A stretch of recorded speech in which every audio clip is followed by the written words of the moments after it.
Hey guys, what's going on? This is BBZ for BBZ Staking, and today I just wanted to introduce the newest addition to our BBZ video library. That would be B Paris, my man. We put together a WCOOP prep video for you guys based on some of the things that he needs to work on going into that series.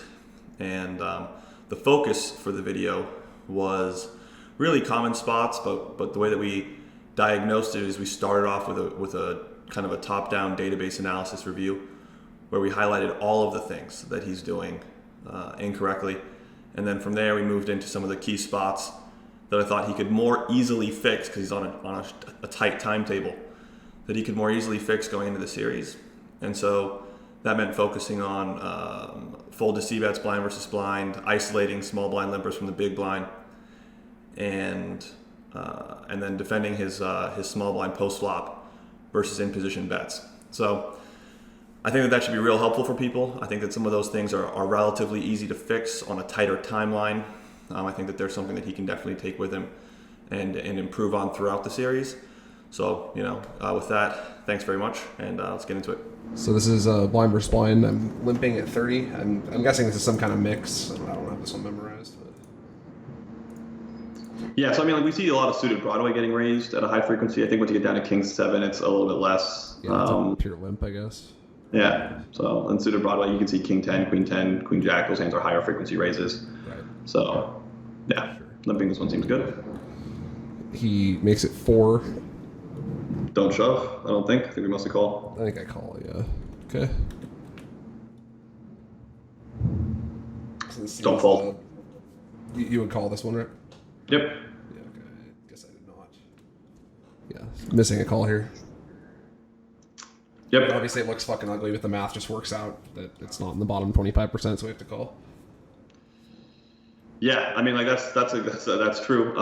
You may get to slightly overfold an MDF line. Part of the reason for that, but I doubt it. So there are some asymmetries going on pre-flop because you limped, he raised, you called. His right sizing was sufficiently large that you're entering the flop with a disadvantage, trying to kind of call because you're getting odds. So there might be on the flop there may be a modest overfold to that MDF line. On the turn, they're unlikely. It's unlikely that that's the case. That being said, this flop tends to neutralize the type of pre-flop advantage he has, right. Because you end up calling with as many suited hands as he does. You end up calling with more. Your range gets quite dense suited hands because you fold a lot of garbage. He raises with a lot of garbage. The garbage tends not to be suited at the stack depth. So when the flop's monotone, you probably do have to clear an MDF. So that's probably right. But as far as speaking more broadly, you might get to overfold an MDF line at the margin on some flops. Right. Probably not this one though. So I like calling, and I like 25% folding here. Seems good. Yeah, agreed. One of the spots I haven't trained myself to, look at enough. All right, so we have let's see, 50 here. I'm guessing this is like a mix with mostly flatting. Yep, seems reasonable to me. Yeah, I have 60 and 40, but we'll just assume that's. I think high frequency call is good. So yeah. So I did call check. He bets half, and I fold. Yep, yeah, 3 ways is clean to fold, for sure. All right. Cutoff opens. We are at 100. Cool. Mix, 3-bet call. Both are good. Yeah, so I don't have 100, but that seems accurate. I'm probably under 3-betting this type of spot just because I'm not used to playing 100 as much, being primarily MTTs and all. Flop seems like a pretty clean fold at least. Yep. All right, so 2.8. Interesting sizing. I have 25 big. Should I just be slamming it here, like pure, or is there any? This is the type of scenario where I would be looking into his raise first in numbers. I would also be looking into his history in game. I'd be using the replayer to check to see if this is a standard sizing for him or if it's a deviation because it's not standard for the population or the metagame. Right. So once I identify that it's the standard sizing for him, and then I identify that his raise frequency is somewhat normal, so it's like comparable to other players, then I would pure jam this hand. Okay. But if those things weren't true, then I would probably fold. There's no flatting though. It's either jam or fold. I don't hate flatting it. But it's not a situation where put it this way, it has to be close to 0. And the reason that it has to be close to 0 is because obviously I'm not going to tell you to fold ace jack. And I'm obviously not going to tell you to call ace 9 offsuit. I don't think you would call ace 9 offsuit. I don't even think about it. So this hand has to be close to the line right? I mean, that's the definition of the line. So I don't think it'll matter. Okay. Yeah. So I looked at his stats. It looks like he's like kind of underdoing it from early and mid. Yep. And button and cutoff are not really relevant samples. Yeah, I wound up flatting, but I did come to the conclusion not to jam, but I guess I went to flat rather than fold. Yeah, I don't hate that. I mean, like I said, I think it's close to zero either way. I mean, I don't think you lost money flatting. I mean, like maybe it's a better flat. It's not a race size that I deal with at this stack depth very often, so I can't lock in on what the exact right answer is. The other thing is like the guy's very likely a recreational if he's got this line and he's using this size, right? So if something is zero, we should err on the side of V-pipping. Sort of.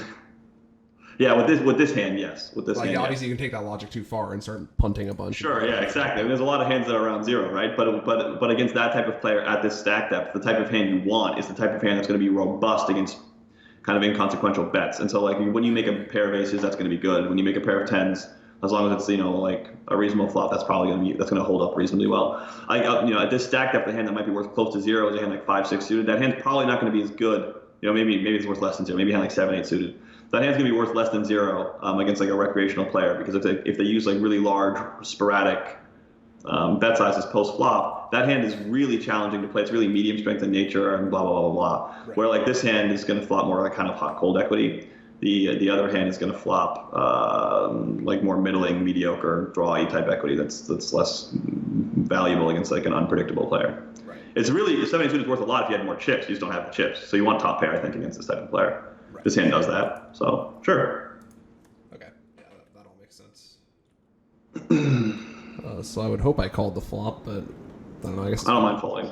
This hand's like much more bottom of your range given the sizing that he used pre-flop. We touched on that, so I don't think you're going to really get away too much from trying to. I mean, like you're probably not going to get to save much more than the MDF, so you're probably going to have to defend here. 67% ish,